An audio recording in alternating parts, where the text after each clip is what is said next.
com o Café com Sexologia. Vocês têm aqui do meu lado nossa colega de consultório, a Marcela Maretti, e ela vai contar coisas pra gente também aqui. Nós vamos conversar primeiro de um tema especial. Queremos falar de pornografia porque essas coisas são importantes para as pessoas que têm problemas e para as pessoas que podem não ter problemas. Mas nós queremos conversar com vocês. Chamei a Marcela porque ela tem estudado essas questões de pornografia há vários anos e como isso diz respeito à nossa clínica no consultório, no Instituto Paulista de Sexualidade. E eu acho bastante interessante e importante. Obrigado, Marcela, por estar aqui com a gente. Uma noite de domingo, ao vivo. Obrigada, Oswaldo, pelo convite, pela oportunidade de estar aqui. Boa noite a todo mundo que está ouvindo a gente. E acho que é um assunto muito importante, né? Tem aparecido bastante essa discussão de um tempo para cá, tenho notado. Acho que é sempre bom uma oportunidade da gente falar mais sobre isso, de algo que sempre esteve aí, né? É verdade. Você sabe que eu estava pensando nisso esses últimos dias. Na verdade, pornografia existe desde sempre. Sim. Nas cavernas a gente tem grafites e desenhos de pessoas em atividades sexuais. Mas essa história da internet nos últimos 20, 25 anos trouxe formas diferentes. A tecnologia traz uma maneira diferente de acessar a pornografia. Não, sem dúvida, né? Eu sou da época que eu lembro, né, das revistas, do início ali da internet, mas hoje com enfim, né, toda essa questão da evolução da internet mesmo, Wi-Fi, smartphones, né, tudo isso deixa tudo muito mais acessível e a gente consegue ter mais acesso, né? A acessibilidade é uma das coisas, mas me chama a atenção também que existem mais pessoas hoje preocupadas com o uso da pornografia de maneira negativa. Vocês estão ouvindo, sabem que nós temos uma caixa de perguntas, é uma caixa anônima ali no Instagram do Impassex, do Instituto Paulista de Sexualidade, onde é possível deixar perguntas para a gente. E a gente já recebeu hoje mesmo perguntas. Quando a gente anunciou o tema, já vieram perguntas sobre pornografia. Nós já temos uma, eu acho que a gente pode puxar essa e começar a conversar disso. Sim. Como é que era a pergunta mesmo? É normal usar Peraí. É normal usar pornografia para ter orgasmos e dormir? Faz algum mal? Olha só, tem gente que assiste pornografia antes de dormir. O normal é muito relativo, eu acho, né? Eu acho que tem que tomar cuidado quando a gente vai falar se algo é normal ou não. Mas eu acredito que essa pergunta pode ter a ver com o fato do relaxamento que a pessoa tem ao ter o orgasmo. Olha só, quer dizer que então atividades sexuais podem facilitar sono. Mas tem uma coisa, eu fiquei imaginando aqui, se existem algumas motivações daquela pessoa em procurar aquela pornografia, que tipo de pornografia, quanto tempo isso durou. É verdade que muita gente pode estar usando alguma atividade sexual para relaxar, mas o uso da pornografia implica em algumas outras coisas, por exemplo, a necessidade do acesso à internet, ao celular, ao computador, ou à TV. Quer dizer, qual é o contexto em que essa pessoa está usando essa pornografia com o objetivo de ter um orgasmo e depois dormir? E é interessante, né? Porque a própria luz dos aparelhos eletrônicos, elas já vão atrapalhar o seu sono, né? Mas eu acho que é tudo muito relativo, né? Como você disse, né? O que consome, quanto consome, enfim. Pois é. Então significa que se você está preocupado com isso, agora é um problema. Afinal de contas, preocupação é um problema. Sim. Mas eu também pensava que, olha, mas existem pessoas que podem estar organizadas de uma maneira que não estão extra cansadas, não está sendo numa noite prolongada e, de repente, o uso dessa atividade sexual junto com pornografia pode não ser um problema. Quando que pode ser um problema? Eu sempre falo que tem que ficar muito atento o quanto que ela está tomando parte do seu dia, né? Então, deixo de trabalhar para consumir, deixo de sair com amigos para consumir, deixo às vezes até de me relacionar para consumir, ou às vezes acaba, né, como muitas vezes a masturbação está relacionada, então eu me masturbo tanto que eu chego a me machucar, enfim. Então, coisas que a gente tem que ficar esperto. Quer dizer, que a pessoa tem que ter um autocuidado. Presta atenção no que você está sentindo, se o seu corpo está em algum grau de sofrimento. A Marcela usou um argumento. A pessoa pode estar numa atividade de autoerotização, masturbação, de se tocar enquanto assiste pornografia, isso ser prolongado, isso trazer machucaduras no genital. Se isso acontece, temos um problema. Isso não acontece e mesmo assim a gente passa 2 horas. Mas isso está competindo com outras atividades. Vocês estão tendo tempo para a vida familiar, com parcerias, vocês estão tendo tempo para dormir. Não pode atrapalhar nem trabalho, né? Claro, sim. E é comum chegar em consultório casos que a pessoa realmente, olha, eu deixo de trabalhar para consumir a pornografia. Ainda mais hoje que o home office ele continua muito presente na nossa rotina, né? Por mais que ainda, às vezes, voltou um pouquinho para o presencial, ainda rola muito essa dinâmica híbrida, né? Então, bom, tô no home office, tenho a liberdade de, às vezes, consumir algo que ninguém vai ver o que eu estou consumindo e, ao invés de trabalhar ou de fazer qualquer coisa, eu estou consumindo a pornografia. Quando a gente fala de pornografia, é bom lembrar para todos que pornografia vai ser uma coisa muito ampla. Uma vez, Marcelo, eu ouvi uma frase que parece que foi escrita no começo do século XX, que a pornografia é o erotismo dos outros. Ou seja, é diferente do que eu acho que é interessante. Não, para mim é erótico isso aqui. O que o outro acha, aquilo é pornografia. Isso significa, então, que tem coisas que a gente pode não achar que sejam boas e a gente jogar isso como sendo pornografia, e o que a gente usa para uma excitação sexual, a gente vai dizer, não, mas isso aqui é erótico, isso aqui é bom. A gente se defende, né, para essa coisa. Não, com certeza. E é muito relativo, né? E quando a gente vai falar da pornografia, né? Tem a mainstream, aquela pornografia mais convencional, mas a gente tem que lembrar também que tem muitas categorias e muitas camadas, né?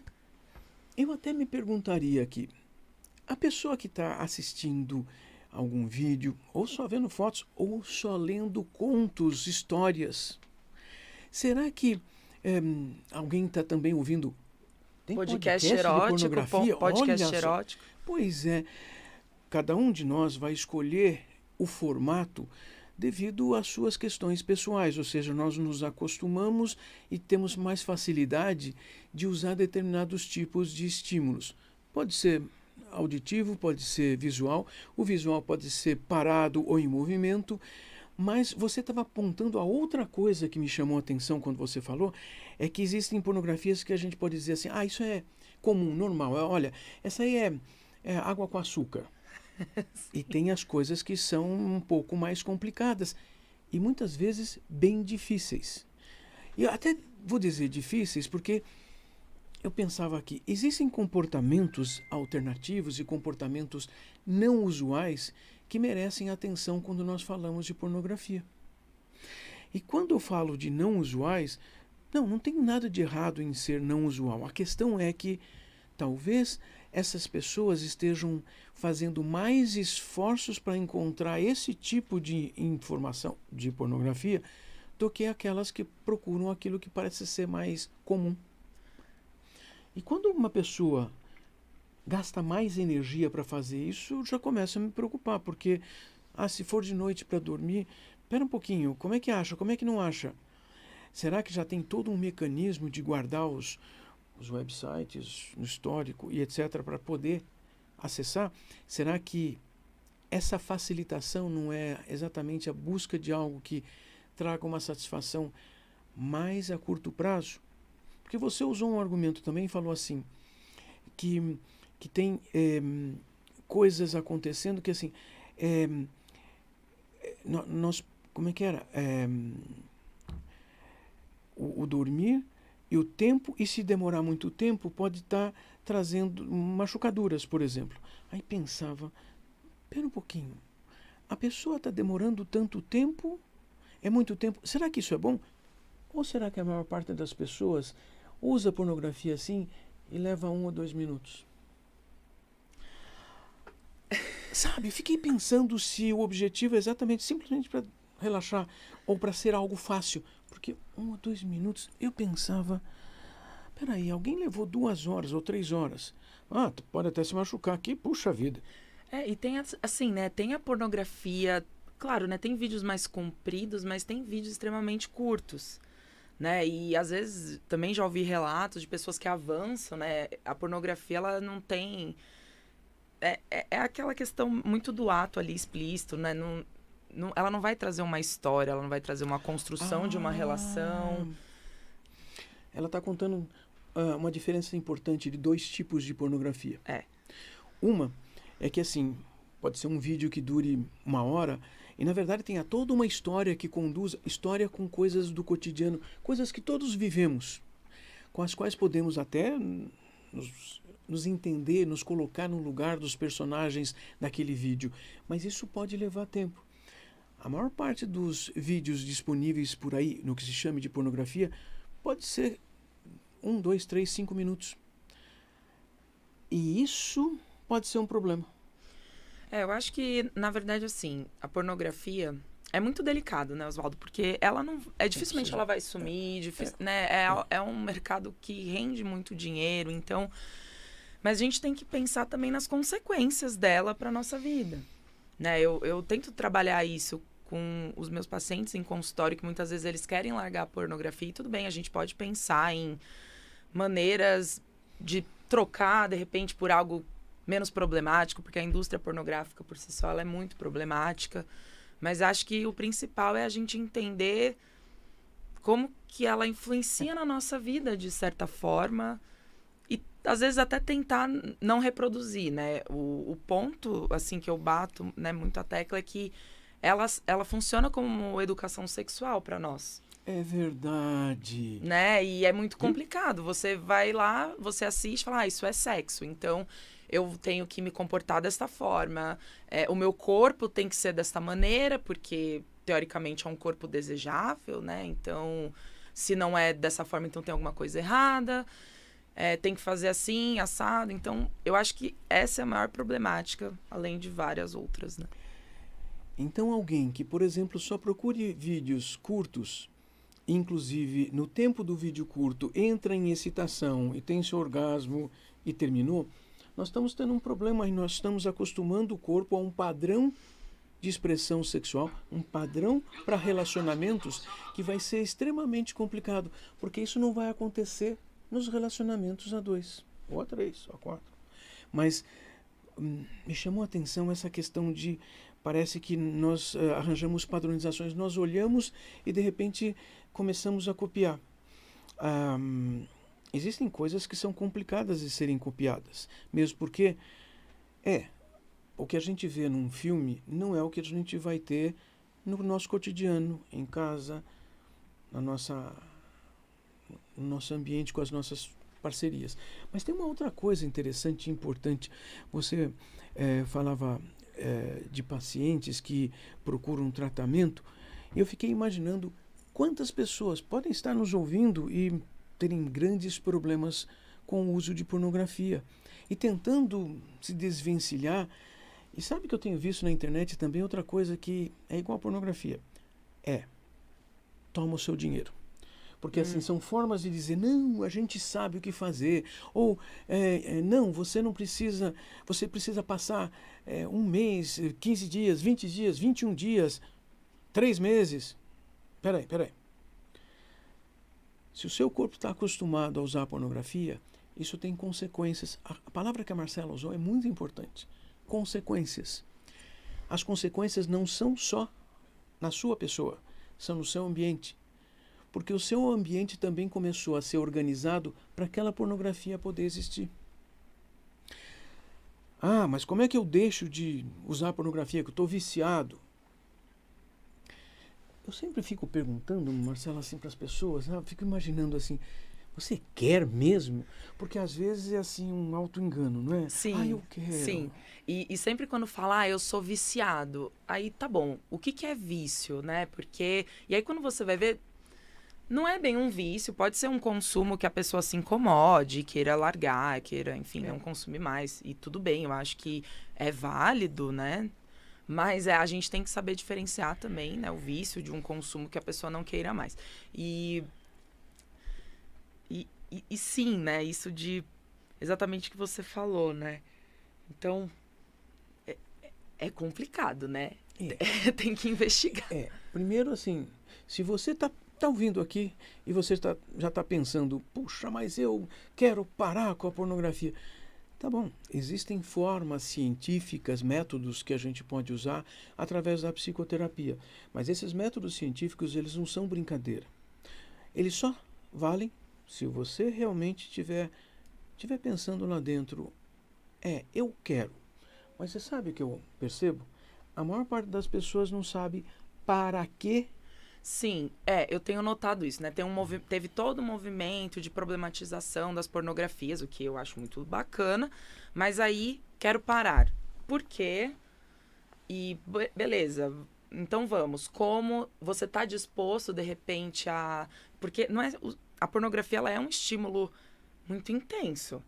Claro. Né? Cheio Então, de assim, emoções, claro. será que a gente vai então conseguir focar, por exemplo, nas sensações corporais de uma masturbação, né? Porque a gente vive num mundo muito imediatista, é tudo pra ontem. Então, o quanto que a pornografia também não ajuda a gente, é um prazer ali imediato que eu vou ter, uma coisa muito explícita, intensa. Opa, consegui. Cheguei rápido, viro e durmo, né? Então, assim, Por isso que eu estava falando a questão do tempo. Se vocês estão procurando pornografias que duram pouco tempo, já é um problema em si. Algumas pessoas me contam assim, não, mas eu vejo um vídeo enredo no outro, vou ligando no outro, conecto no outro, e assim, vários pequenos vídeos. Eu perguntaria, uma atividade sexual se mantém num alto grau de estímulo o tempo todo? Ou nós temos que também aprender graus intermediários de estímulos sexuais, eróticos, que possam permitir haver uma troca numa situação a dois. O que é diferente de nós estarmos na frente do celular ou no monitor.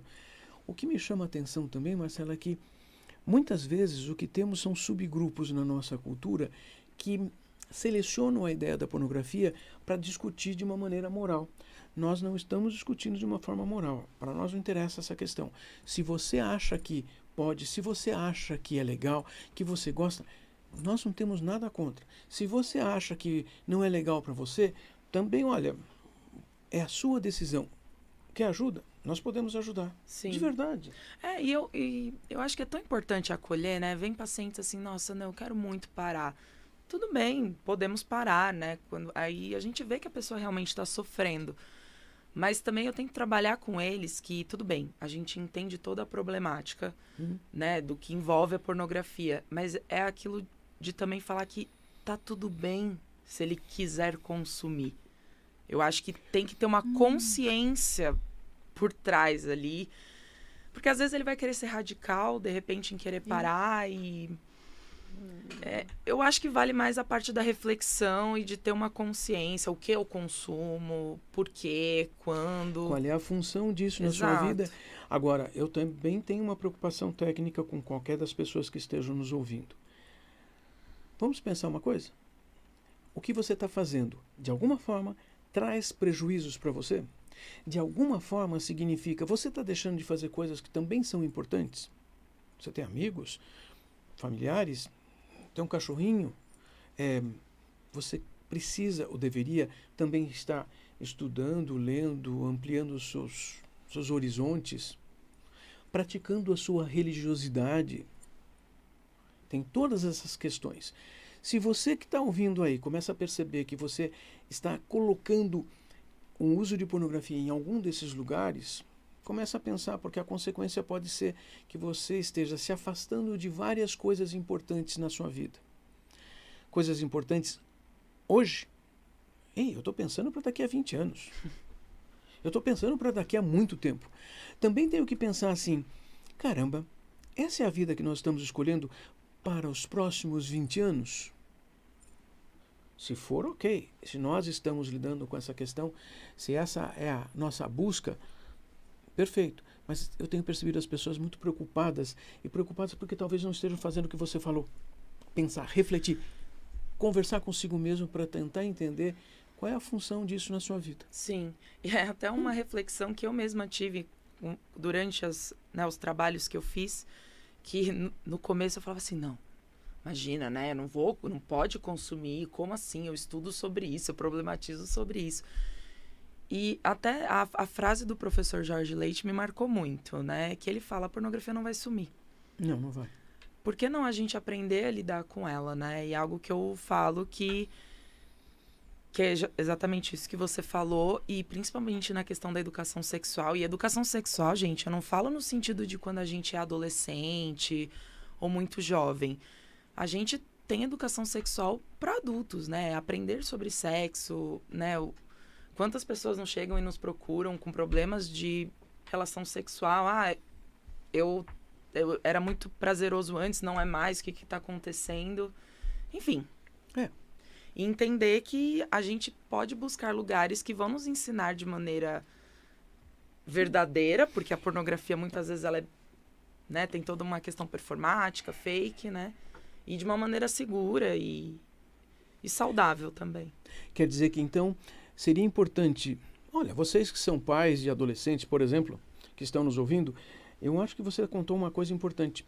Vocês também são responsáveis porque os seus filhos vão acessar a pornografia. Não, eles já acessaram.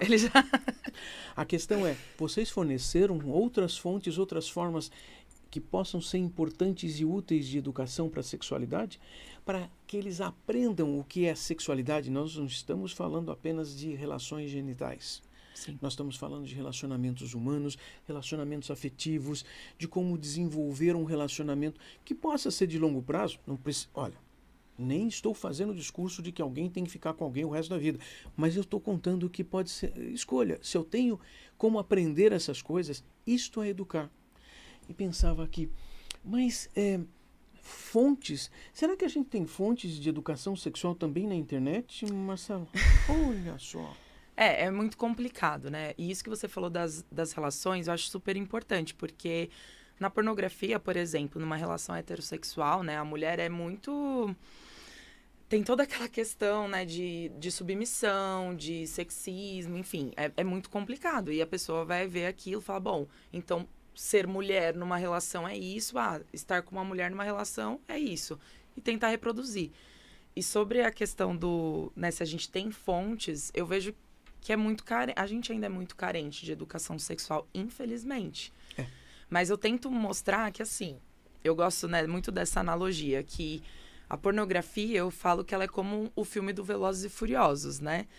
A gente assiste o Velozes e Furiosos, a gente sabe que é uma fantasia, que a gente não vai pegar o carro, sair correndo, pular da ponte. Por quê? Porque a gente teve um CFC, a gente teve uma autoescola, que vai nos ensinar o que deve ou não se fazer e, ok, a gente se diverte assistindo, é um entretenimento. Só que a pornografia não é assim. A gente assiste e fala, beleza, é assim que é, assim que se transa, é assim que são as relações. Se a gente tiver uma educação, a pessoa vai ter acesso, acho que é inevitável, mas ela já vai ter um senso crítico. O que eu acho que já é muito bom. Quer dizer que os pais que estão ouvindo a gente deveriam estar procurando fontes seguras de educação sexual para mostrar para os filhos. Olha, aqui na internet, aqui tem algumas fontes de informação. Vejam vocês primeiro. Sim, os pais têm uma responsabilidade que não pode fugir. Isso significa que vocês têm que saber. Senão os seus filhos simplesmente encontram a pornografia que vocês não querem que eles vejam. Mas eles podem ver, porque eles podem ter acesso. Sempre tem um primo que mostra, né? Sempre... Vai Se não aparecer, vai ser, ele vai aparecer, né? Então, é complicado. Marcela, hoje tivemos um assunto super importante e até apareceram algumas perguntas. Sim. E a gente já começou a responder. Vocês estão ouvindo aí, vocês sabem que nós temos muito que conversar sobre o assunto. Eu quero agradecer a Marcela, nossa colega do IMPASEX, Instituto Paulista de Sexualidade, Obrigado por estar aqui. Obrigado e espero ter você aqui outra vez e outras vezes para a gente continuar conversando. Com certeza. Obrigada de novo pelo convite, pela oportunidade de estar aqui. Acho que é um assunto que cada vez mais tem que ser debatido. E volto sim com o maior prazer para a gente falar mais sobre. Café com Sexologia. Todo domingo, 8h30 da noite. Vibe Mundial. Até logo.